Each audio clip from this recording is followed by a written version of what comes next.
Welcome to Canyons Church Online. I'm so glad for you to be here with us. Whether you've been in our building before, you regularly tune in to these messages and these services, we're glad for you to be here. Also, if you've never been to our building and you've never even been to an online service before, we're so glad for you to be here with us also. Here's what I want you to know. Regardless of your experience prior to this, I want you to know that today there's hope and peace and joy available to you. Regardless of what you're facing, your circumstance, your situation, all of those other things, that is available to you.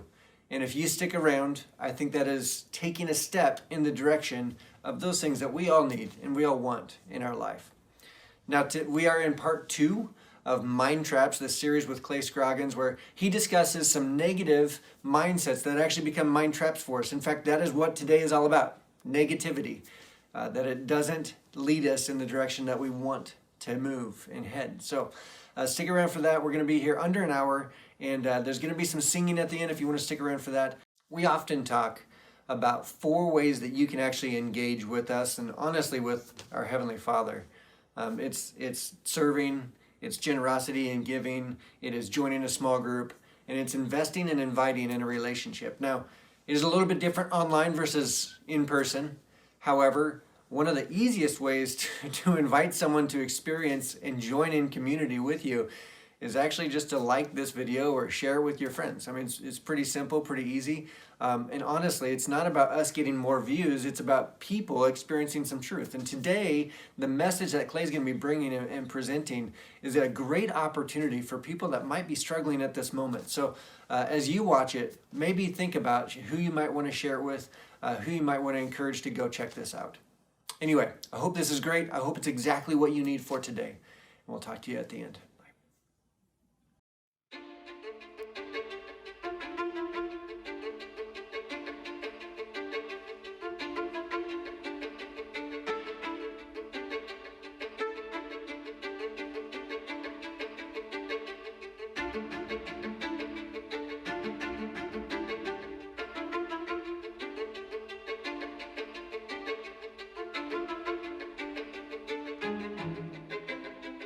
The brain is a remarkably powerful place, the central organ of the human nervous system. It's made up of 100,000 miles of blood vessels. That's almost 4 times larger than the distance around the equator. Neurons transmit and receive information that tells us when to breathe, when something is painful, warns us when there is danger, and tells us when to cheer for the touchdown. Within the brain, there are 100 billion neurons who pass information as fast as 250 miles per hour. That could outpace a Formula One race car. The power of the brain is remarkable.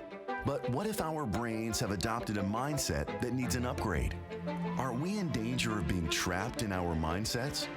How do we stop these mindsets from becoming mind traps? You know, no one likes feeling trapped. We all know what it feels like, but of course we all resist it in so many different areas of our lives. But today I want to talk about the mind, what happens when our mind feels trapped. But before we get into that, I want to ask you about this right here. How many of you recognize this date? Does anybody know what happened on January 28th, 2014? In Atlanta, Georgia, this is a real where were you day. We now affectionately know of this date as Snowmageddon or the Snowpocalypse. Oh, I'm serious. I mean, it's crazy how if you were in Atlanta around that time, definitely over the next few months, you had a conversation over and over again. Hey, where were you that day? How did you get home? Did you get trapped that day? And let me just ask, I'd love to know, did anybody have a commute that day longer than 6 hours? Longer than 8 hours? Yes? 10 hours? 12 hours? How long was it? 12 hours to get home that day. Unbelievable. And you're not the only one. That happened for many people. Somebody say more than 12 hours? 20 hours? Are you being serious? That is crazy. But that's not, that there were other stories like that. I mean, that day, I know you remember that. People spent the night in Walgreens and CVS which, oh, by the way, doesn't have the most lovely accommodations, but if you're going to stay somewhere, they've got everything you need. That's the great news, right? People stayed over at friends' house. They never could make it home. Unfortunately, people slept in cars, and it was all because of 2 inches of snow that shut our whole city down. And we felt trapped. No one likes feeling trapped. We all know what it feels like. None of us enjoy it. The question for the series is, what if our minds have us trapped? What if we're stuck in a mindset that is not what's best for us, that has actually trapped us? All of us woke up today. All of us are here today, maybe watching online wherever you're from, with some kind of mindset, some kind of way of thinking. It's almost as if our thoughts, our thought patterns, our mindset, it's almost as if it's an operating system. You know how the operating system works, right? I mean, the hardware of a computer would be virtually obsolete. It would be as useful as a doorstop, if not for the operating system that makes it work. And we all know that awful feeling when you get that blue screen of death on the computer because the operating system has said, no, I can't go any further. I can't do this any longer. I am done. What if our minds, in the same way, have actually trapped us? How do you know? The question of this series is, how do you know when a mindset has become a mind trap?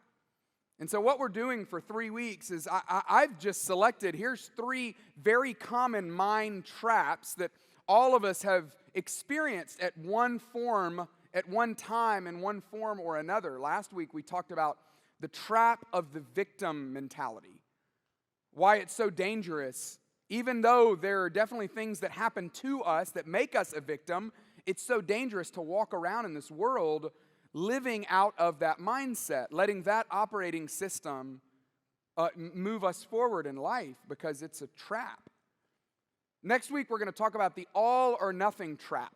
What would it mean for us to escape that trap? Maybe life isn't just all or nothing. But today, I want to talk about a specific trap today that all of you know.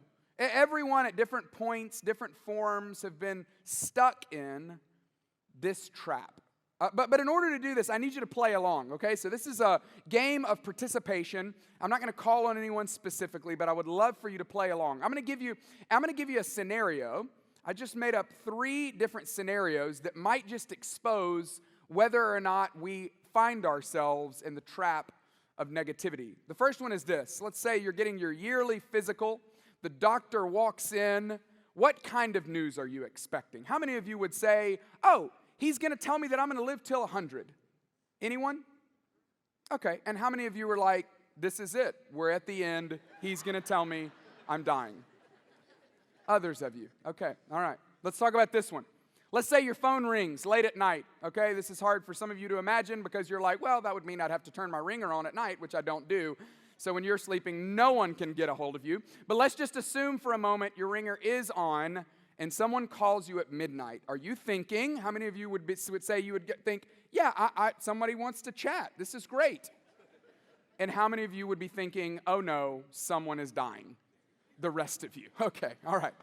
Last one. This is my least favorite one, but this one is probably the one that exposes my negativity more than anything else. Let's say your boss sends you a text message and says, can you come by my office?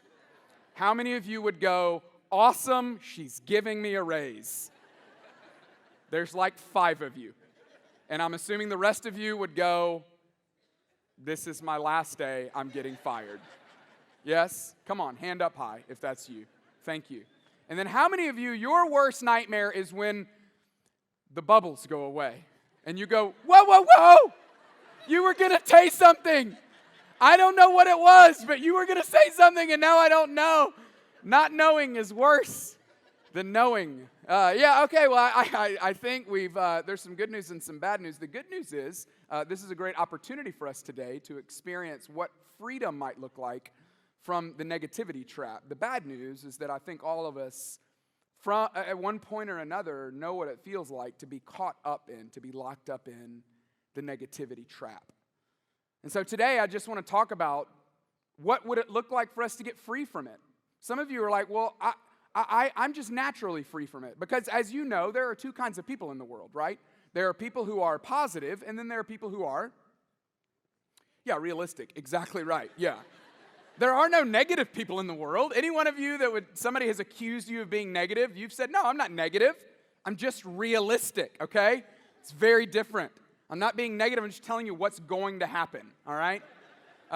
It's amazing how in life we end up paired up with someone who is at the other end of the spectrum. So my temperament, my wiring is just naturally fairly positive. My wife, though, she would definitely say, yeah, I am a realist. I will tell you what is actually going to happen. And so I'll give you a scenario for us that is very common and exposes a lot of our relational dynamic.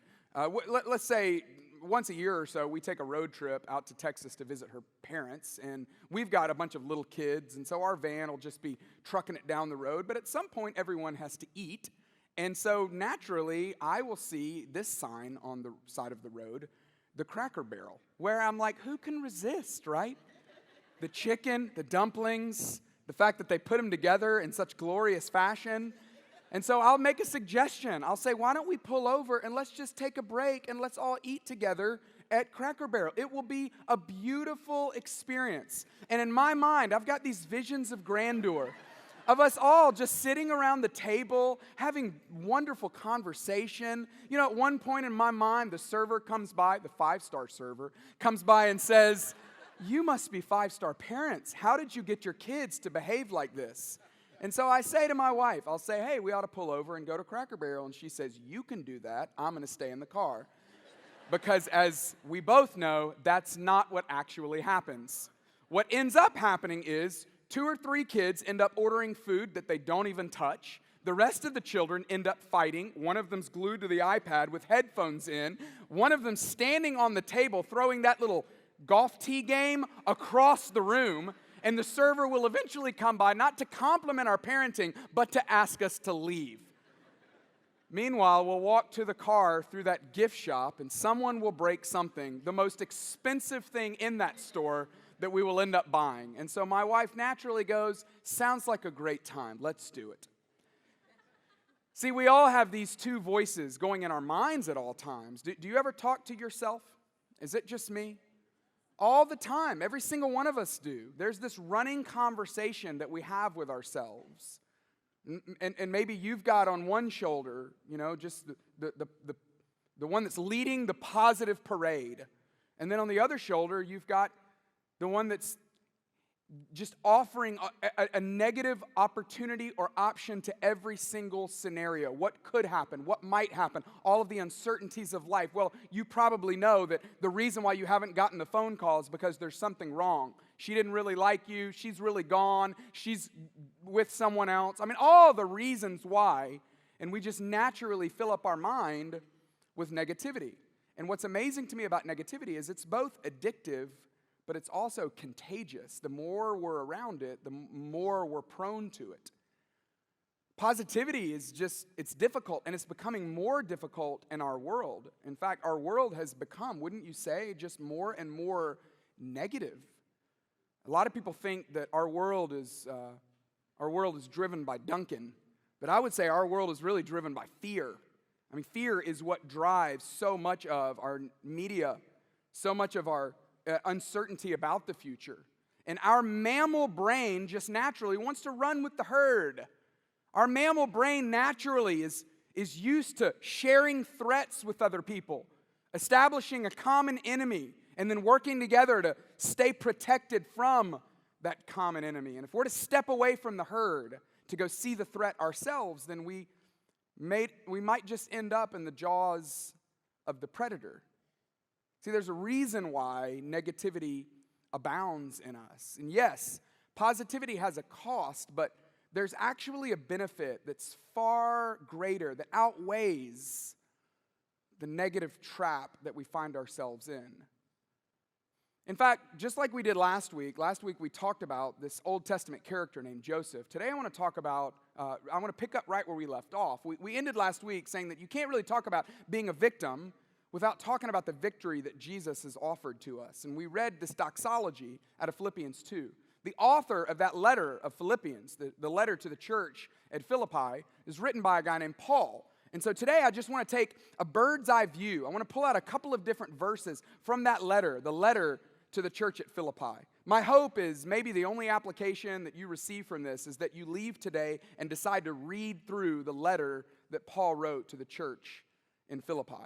Philippians is a beautiful letter. And what's interesting to me, what's helpful for me, is he doesn't just say, don't be negative. No, he actually replaces it with something it's actually weightier. It's more meaningful than just optimism or just positivity. Because this is not just an easy problem that we're facing. This is a genuine trap. And if we're going to escape the trap of negativity, I think it's worth us looking at what kept Paul so positive. He's going to introduce us not to a new word, but to a word that we don't necessarily associate with negativity. He's going to say that if you want to get past your negativity, if you want to get out of the trap of negativity, what he chooses to do is he chooses to focus on joy. Not only joy when things are going great, and not even just joy in spite of our circumstances. No, what he's going to say, and it seems hard to even understand or believe. He's going to say, there is a possibility for you to experience joy because of your circumstances. That there's a way, in fact, the way that you can escape the negativity trap is to choose joy no matter what you're in the middle of. And not only are we going to see him embody it, but we're going to listen to some instruction he gives on how we can actually experience it ourselves. But to get there, to understand Philippians, we have to understand the context in which he wrote it. Does anyone know where Paul was when he wrote his letter called Philippians? He was in jail. Yeah, some of you Bible trivia scholars nailed that one. You've been like, you're going to want me on your team when we play, all right? Yeah, he was in jail. He was in a Roman prison. This letter was written around 62 AD, scholars believe. And this letter was written to this church in this town where he had visited before, but he's in a Roman jail, a Roman prison, when he writes this letter. Dingy, foul-smelling, cold. And it makes what he says even more powerful when we understand that he was choosing joy in some of the worst circumstances of his life. Here's what he says in the first chapter. In Philippians 1, verse 12, he says this. He says, now I want you to know, brothers and sisters, and he's speaking to brothers and sisters, meaning people that have chosen to follow Jesus, that he considers in the family of God. I want you to know, brothers and sisters, that what has happened to me has actually served to advance the gospel. He's going to say, hey, there's something good that's come out of this. Verse 13, he says, as a result, it has become clear throughout the whole palace guard and to everyone else that I am in chains. There it is, for Christ. Everyone knows. They've gotten the word.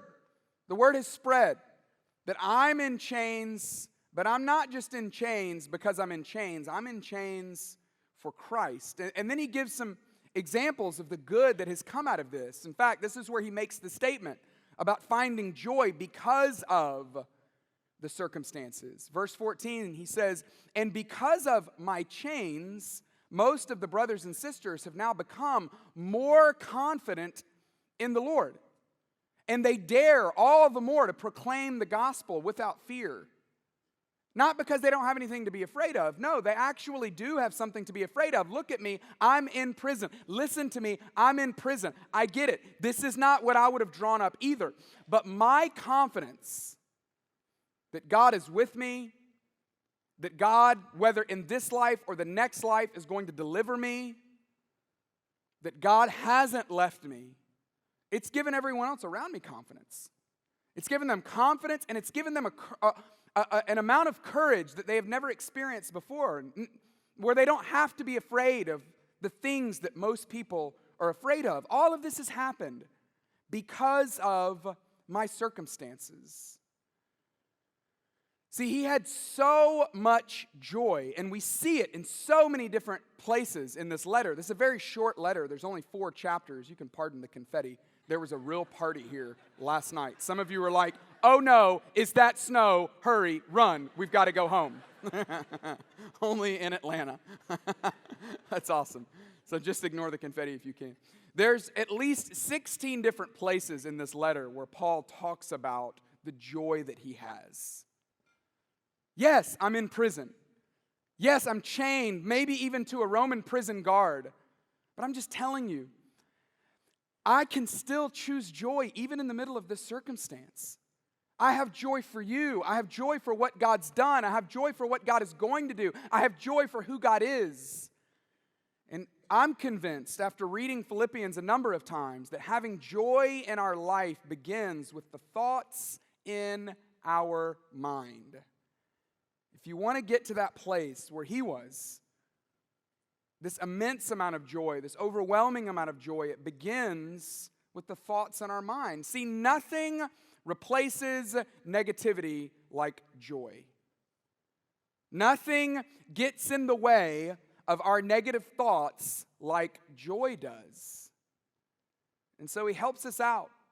In chapter 1, he tells us, hey, I'm in chains, and it's because of my chains that God is doing some really great things. But in chapter 4, at the very end of the letter, he's going to give us some instruction. He's going to say, hey, if you're interested in escaping the trap of negativity, if you're interested in setting your mind on something that will give you more freedom, then here's what you've got to do. He says, finally, brothers and sisters, finally, whatever is true, whatever's noble, whatever's right, whatever is pure, whatever is lovely, whatever is admirable, whatever is excellent, whatever is praiseworthy, think about such things.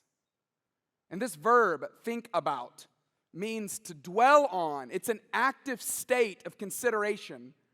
Don't just think about it once and drive past it. No, let it be like a roundabout in your mind where you're just going around and around and around. Look, Big Ben, Parliament, Big Ben, Parliament, Big Ben, Parliament, around and around and around. Whatever's true, not whatever's false. It's so easy for us to think about things that aren't even true. Whatever's noble, not whatever's unimpressive. Noble is impressive. It's amazing. It's beautiful. It's sharp looking. Whatever's right, not whatever's wrong. Whatever's pure, not whatever's dirty. Whatever's lovely, not the speech that's ugly. No, whatever's admirable, not what's disreputable. Whatever's excellent, not anything inferior to that. Whatever's praiseworthy, not what's evil, but what would cause people to praise. Would you let your mind dwell on these things? This is the path to joy. This is the filter that we should have for our thoughts that leads us to a place of immense joy. And here's the great news about this, is he says you can get better at this. If you don't feel like you're good at it now, that's okay. You can get better at it. But like with anything that you get better at, what do you have to do to get better at it? You have to practice. And so he tells us that in verse 9. He says, whatever you have learned or received or heard from me, whatever you've seen in me, put it into practice. I don't know what you think about when you think about that word practice. Growing up, still am, but I was a huge sports fan. And so naturally, I think of this amazing press conference that has been viewed millions of times with who? With Allen Iverson. I can't think about it without thinking about Allen Iverson. He was one of my favorite players growing up. Allen Iverson gave hope to the small man. He was a little guy, but he played so huge on the court. And there's this one particular press conference where he just got fed up with the media. He was so tired of their questioning. He even admits, yes, I missed a practice. I did, okay? I was sick. I was hurt. I didn't feel like it. But he gets so fed up, and you remember what he says? He says, but we're not talking about a game. We're talking about practice. That's what we're talking about. And what's crazy about this clip is for 3 minutes, 3 solid minutes, he says the same thing over and over and over again. We're talking about practice. We're not even talking about the game. If it were the game, okay, but we're not talking about the game. We're talking about practice. I mean, come on, practice. It's practice. That's what we're talking about. For 3 minutes, he just says that. Now, there's a pretty significant difference between Allen Iverson and me. There's a pretty significant difference between Allen Iverson and you. And I'm not talking about on the basketball court. What I mean is, there are some people in life that they're just really good at something and they don't actually need to practice all the time. But you and I, when it comes to our thoughts, we're probably not included in that small group of people. No, we need to practice. Why? Because it's when you put the work in, the time in, the effort in, the practice, that the play in the game starts to change. And if you are wanting the game to change, but you're not willing to put in the practice, it's hard to do anything better or anything different in the game. And so if you want your mind to change, if you want the negativity to go away, if you want your mind to start focusing on the joy Paul talks about, you've got to put in the work. And it's the invisible practice that leads to the visible results. But you got to put in the practice. I'm talking about those moments when no one's there, when it's just you and your thoughts. Those moments when no one's around, when you're having all the imaginary conversations about what you should have said or what you would have said or what you hope would happen to them. It's in those moments that the practice matters. And that's what's so hard about this, is we think, no, those don't really matter. It's just me and my thoughts. No, those matter greatly because it's those practices that will eventually lead or not lead to something different. You got to put in the practice. And look at this. He doesn't just say, oh, just practice because it'll make you better. No, he gives a promise. He attaches a promise to the practice. He says, whatever you've learned or received or heard from me or whatever you've seen in me, put it into practice. And the God of peace will be with you. Now, this doesn't mean that when you're thinking about something else, anything that's evil or distorted or ugly or dirty, it doesn't mean that God is not there in that moment. He's there. But He's not bringing His peace. If you want to experience the peace that's promised, then you got to put in the practice. You've got to create that filter in your mind that runs all of your thoughts through.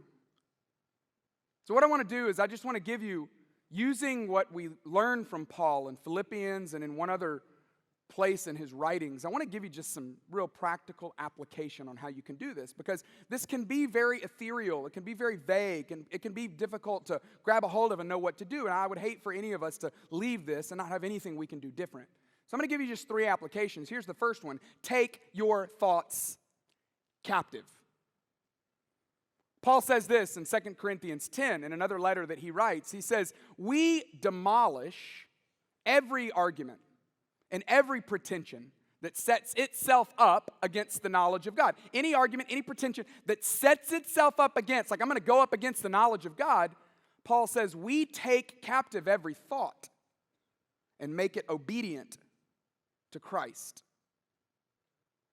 See, too often we treat our thoughts like a maitre d'. You've been to a restaurant where they've got just incredible service. You know, you walk in, they say, oh, we didn't realize you're going to be here. Do you have a reservation? We don't actually. So sorry. That's okay. Give us a moment. We'll make some space for you. Wonderful service. And some of us do the same thing with our brains. Anger, jealousy, bitterness, rage, the powerful foursome, the fearless foursome. Didn't know you were showing up tonight. I know you didn't have a reservation, but we're so glad you're here. Let's go make some room for you. And so we move some stuff out of the way and we make space in our minds for those things. No.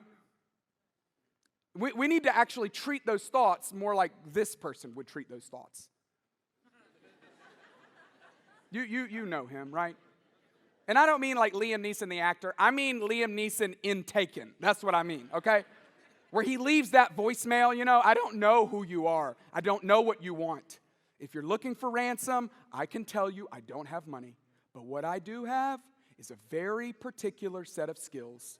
Skills that I have acquired over a very long career. Skills that make me a nightmare for people like you. And if you let my daughter go now, that will be the end of it. I will not look for you. I will not pursue you. But if you do not, I will hunt you down. I will find you. And I will kill you. That's the kind of treatment we ought to give our thoughts. Because these thoughts are real. These thoughts are powerful. They create emotion. They lead our lives. It's our operating system. So why would we not be vigilant with these thoughts? Who sent you? Why are you here? What's your goal in all of this? All right, I hear you. Come on in. We'll let you sit down for a minute, but you cannot stay long. No, we need to treat our thoughts with that kind of ruthlessness. We have to take every thought captive and make it obedient to Jesus. Secondly, we have to find the inputs. We have to find the inputs. What I mean by that is all of our thoughts have an origin. They all have a genesis. They come from somewhere. They come from someone. In fact, I had a friend that I was having this conversation with years ago. And I asked her, I said, hey, she travels a lot for business. And so I was like, what do you do when you travel? She was like, that's interesting you say that. I've actually been thinking a lot about that because my tendency is just to grab a magazine from one of the magazine stands, which this is a little bit of a dated example because who reads magazines these days, right? But she's like, I just would grab a magazine, and I've just noticed that these magazines, whether it's People or Esquire or Forbes or whatever they are, like, yeah, I mean, I enjoy reading them, and it's a little bit like candy, like it's just hard to not enjoy it. But what I started realizing is it makes me compare my life over and over again to people that aren't experiencing the same thing I'm experiencing. I mean, yeah, okay, Brad and Angelina, that's cool that that's happening in their marriage, but that's not my marriage.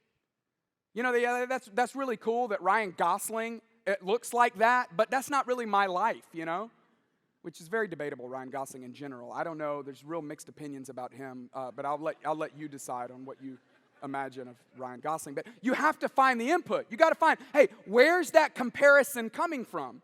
Comparison is the thief of all joy. So what's causing me to compare?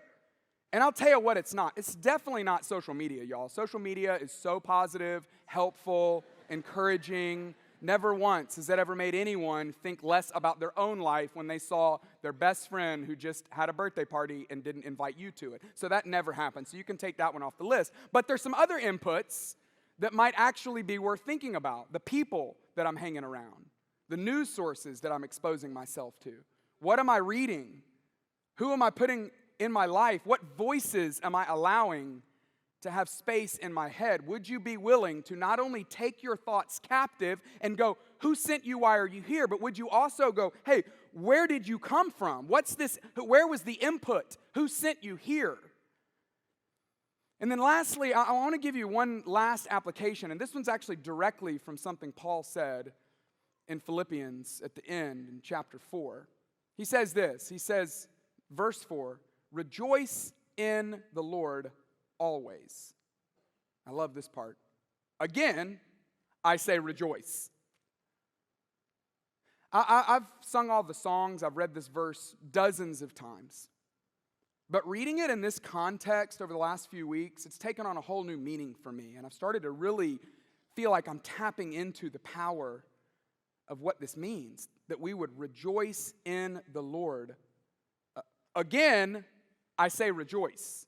Because it's like Paul knew, these people are going to be a little slow on the uptick, so I'm going to go ahead and say it again. Rejoice in the Lord always. No. Pay attention. Listen to me. Again, I'm serious. Rejoice. What does it mean? What does it mean to rejoice in the Lord? Let me just ask you, are there moments, are there ever strategic, intentional moments in your day where you are rejoicing in the Lord?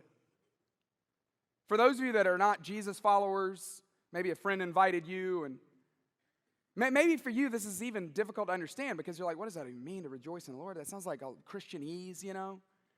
But for those of you that are following Jesus, this is an explicit command that he gives us. This is not a, hey, if you are up to it, if you're open to it, if you're interested in it. No, he's saying, hey, if you want to upgrade your mind, if you want to get on another level, if you want to get free from the trap of negativity, you have to, at some point in your day, at some point, as strategic as you would be about eating or about working out or about your latest Netflix binge or at showing up to work, you've got to plan out some time to rejoice in the Lord, because it's in the rejoicing that we have to replace the negative thoughts, because our mind can only think about one thing at one time.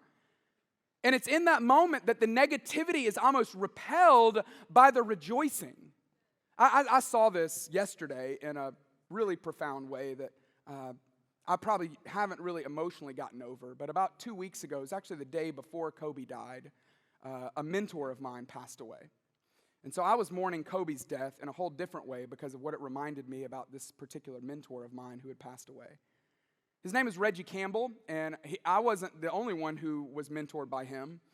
No, he has been leading mentoring groups for the last 20 years, and he actually created a system called Radical Mentoring that a lot of our churches actually use, that because of the system that he's created, over 12,000 men have been through a Radical Mentoring group. So this is a man who had immense impact with his life. And I sat there yesterday at his memorial service, listening to his wife, Miriam, listening to his son, Ross, listening to his daughter, Erin, listening to some other friends of his talk about what a remarkable person he was. One of them talked about some of the last few sentences that he said just before he passed away. They said we could hear him with confidence. Not even really, he had been muttering things, but this was clear with confidence that he said, I'm just amazed that he saved me. He changed my life, and I cannot wait to see him. And as I sat there yesterday, honestly, this is terrible. My first thought was like, oh gosh, I don't know what I'm going to mutter when I'm not even really conscious and I'm just saying things, you know? Like, isn't that a little scary that people are like, wait, what? That's what you really were all about? Like, that's weird. Why are you saying that now? But when I was listening to that, I just thought, God, I want that so badly. I want your joy to be so deep in me, in my heart and in my mind, that the last thing that I would say would speak to your joy, would be to rejoice in you. I just can't believe that he would save me. He changed my life. I just can't wait to see him. And so last night I practiced this. I know it was cold outside, but I was like, I'm going to give this a go. And I'm telling you, it's powerful. I went on, I don't know if it's okay to call it a joy walk, but for about 30, 45 minutes, I just went outside. And it had already gotten dark, which I thought that was a little safer. I don't mean like safer, like safety-wise, but I was going in. I mean, I'm like out loud, hands in the air, walking around our neighborhood, just going, God, you are amazing. You're good, you're kind, you're faithful, you're a hiding place, you're a refuge. I can't believe you saved me. Thank you, thank you, thank you. I'm sure people were like, hey, there's a crazy man who's talking to himself outside, hands in the air. It's pretty bizarre. But I'm telling you, there is something powerful about choosing to rejoice in the Lord. And if you want to escape the trap of negativity, I'm telling you, you can try to read every book you want on positivity. You can try to choose the power of positivity. You can try to upgrade your mind, start thinking more positive thoughts. But I think doing what Paul did and fixing your eyes on the cross,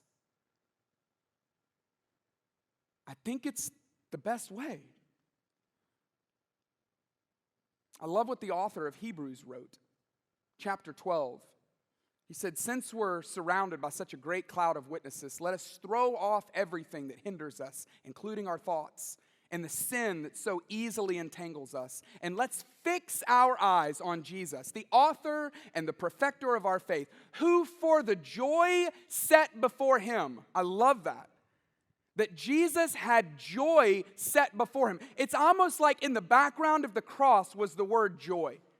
And he's going, I can go to the cross, as awful as it may be, as much of a sacrifice as it may be, I can go there because of joy. And for the joy set before him, he endured the cross and he scorned its shame. Let's consider him who took on such opposition from sinful men so that we don't grow weary and lose heart. I'm telling you, the best way to escape the trap of negativity is to fix your eyes onto what Jesus did. For the joy set before him, he endured the cross. You know what his joy was? You. That was his joy. His joy was his love for you. His love for Reggie. His love for Paul. You know, Paul was sitting there in that Roman prison writing this letter. You know what eventually happened to him? They think he's there for about 2 years. He finally gets out of prison, and they decide to execute him. And the fear that he felt, it was real. He was going to lose his life. He did lose his life for this.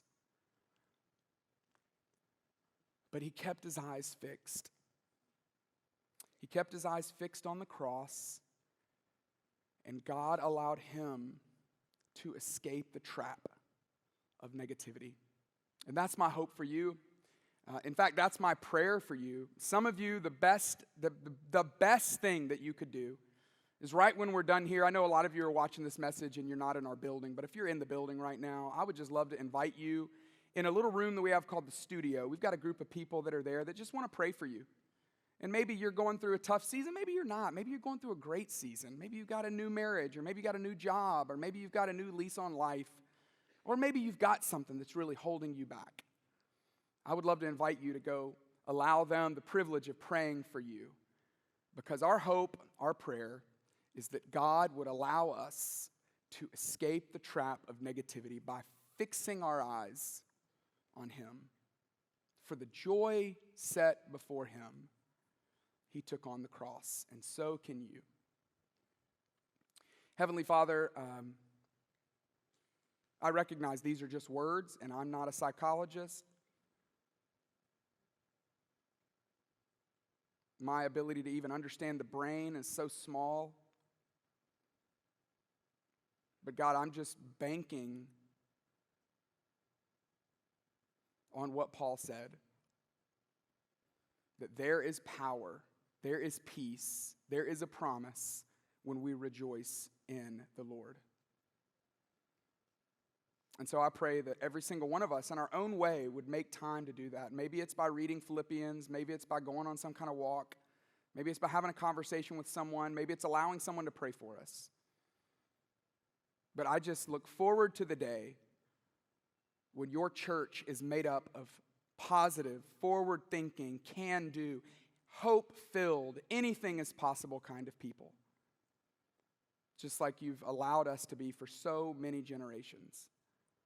And we pray all this in Jesus' name. Amen.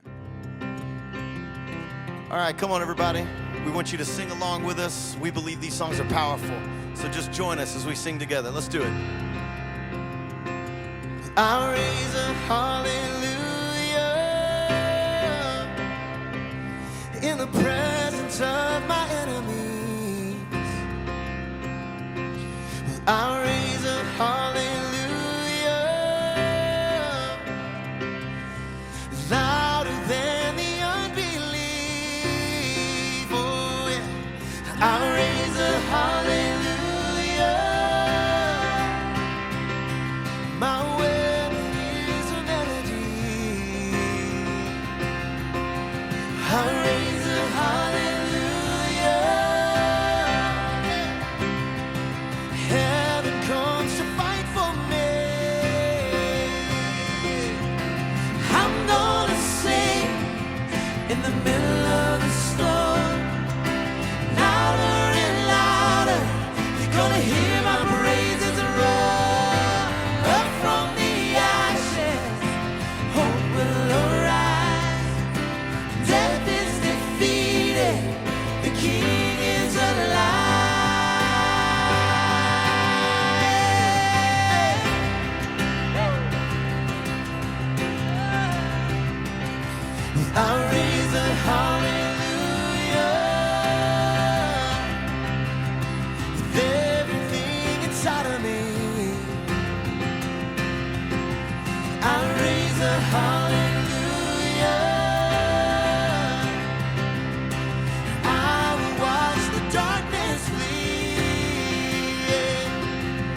That's so good. Death is defeated.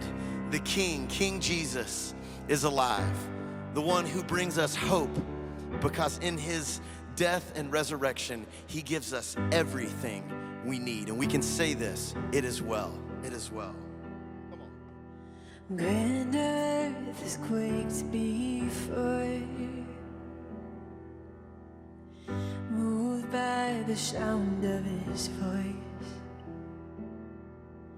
Seas and the shaken and stirred can be calmed and broken from my report.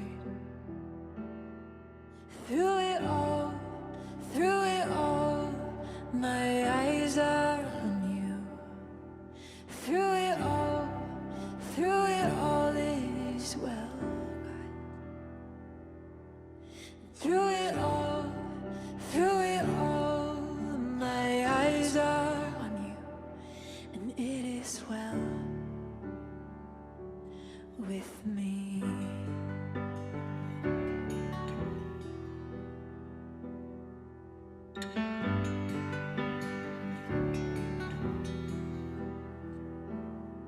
Far be it from me to not believe, even when my eyes can't see.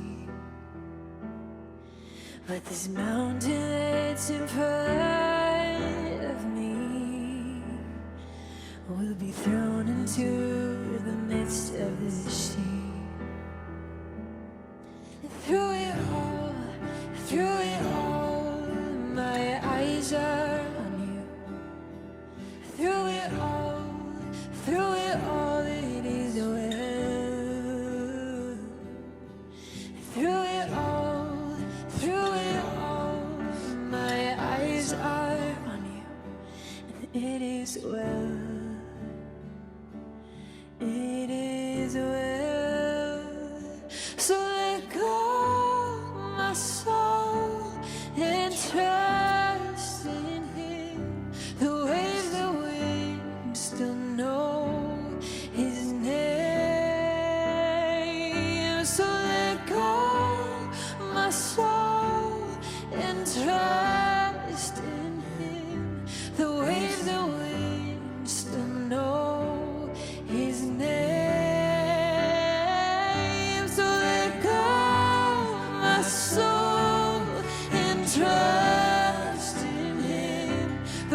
with my soul. It is well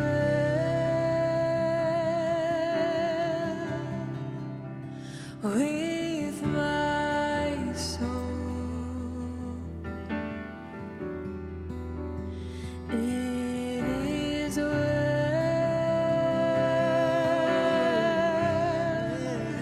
with my soul.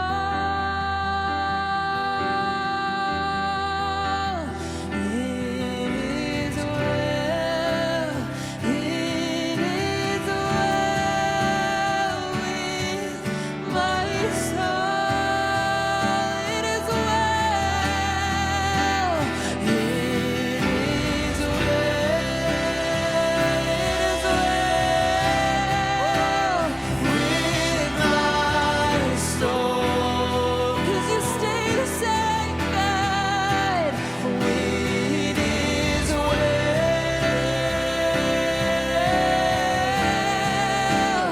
with my soul. It is well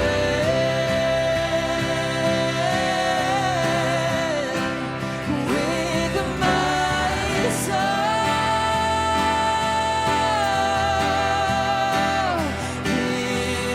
is well. It is well with my soul. It is well. It is well. It is well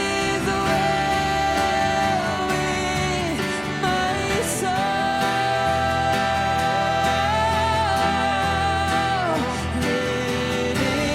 It is well. It is well with my soul.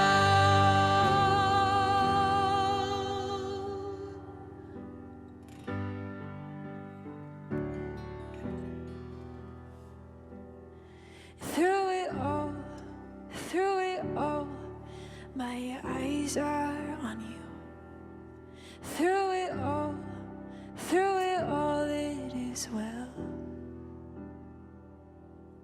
Through it all, my eyes are on you, and it is well with me.